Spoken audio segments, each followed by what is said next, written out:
سلام على آل یاسین۔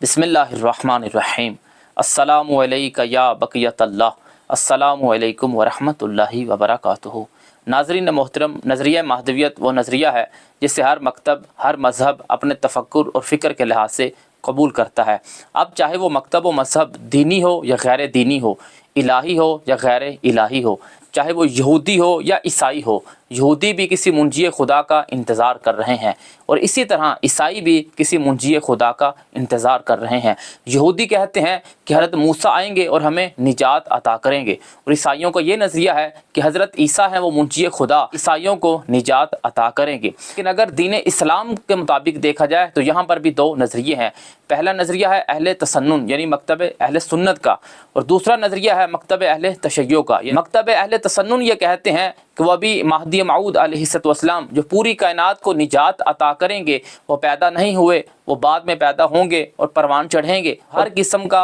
ظلم و جور بربریت ختم کر دیں گے۔ لیکن تمام مکاتب میں وہ واحد مکتب تشیع ہے جن کا یہ نظریہ ہے کہ امام مہدی موعود علیہ السلام یعنی حضرت ولی العصر امام زمان اجل اللہ تعالیٰ فرجہ الشریف زندہ ہیں، پیدا ہو چکے ہیں اور وہ پردہ غیبت میں ہیں، اور پردہ غیبت کے بعد پھر وہ ظہور فرمائیں گے۔ وقت ظہور خود صدا بلند کریں گے، الا یا اہل العالم انا سمسام المنتقم، اے اہل عالم سنو سنو، آگاہ ہو جاؤ، میں ہی وہ شمشیر الہی ہوں جو تمام ظالموں سے انتقام لے گی۔ ظہور سے پہلے زمانہ غیبت رونما ہوگا، یعنی مولا امام زمان اجل اللہ تعالیٰ فرجہ الشریف کہ جو اللہ کی جانب سے ہادیہ برحق ہیں، وہ ان لوگوں سے پردہ غیبت اختیار کر جائیں گے، غائب ہو جائیں گے، جیسا کہ روایات بہت زیادہ وارد ہوئی ہیں۔ جناب مفضل بن عمر امام صادق علیہ السلام سے روایت کرتے ہوئے کہتے ہیں کہ مولا صادق علیہ السلام نے بیان فرمایا، اقرب ما یکون هذه الاصابۃ من اللہ فارض ما یکون عنہم،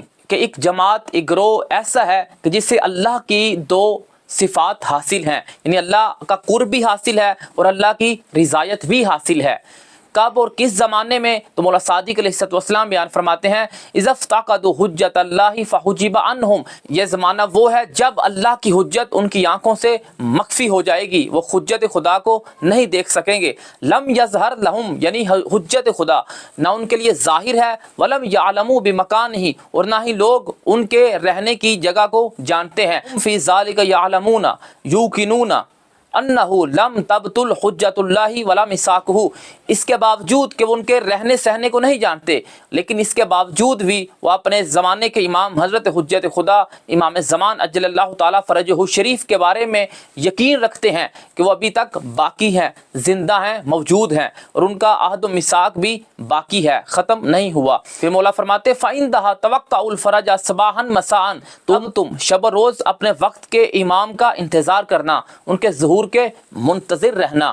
اب یہ وہ گروہ تھا جنہیں اللہ کی رضایت کاملہ حاصل تھی اور قرب خدا شامل حال تھا۔ اور اب ایک دوسرا بھی گروہ ہے جسے مولا صادق علیہ السلام نے بیان کیا، فَإِنَّ أَشَدَّ مَا يَكُونُ غَضَبُ اللَّهِ عَلَىٰ أَعْدَائِهِ إِذَا افْتَقَدُوا حُجَّتَهُ، جن پر اللہ کا غضب شدت کے ساتھ ہے زمانہ غیبت میں۔ معیار یہ سامنے آیا کہ جو حضرت حجت خدا کے امام ہونے کا قائل ہے زمانہ غیبت میں، اسے اللہ کا قرب بھی حاصل ہے اور اللہ کی رضا بھی حاصل ہے، اور جو ایمان اور اقان نہیں رکھتا، دراصل یہی وہ لوگ ہیں جن پر غضب الہی ٹوٹتا اور برستا ہے۔ اب وہ لوگ جو حضرت حجت خدا امام زمان اجل اللہ تعالیٰ فرجہ الشریف پر زمانہ غیبت میں ایمان اور اقان رکھتے ہیں، تو ان کے بارے میں حضرت امام صادق علیہ السلام بیان فرماتے ہیں، قد علم اللہ عز وجل ان اولیاءہ یرتابون،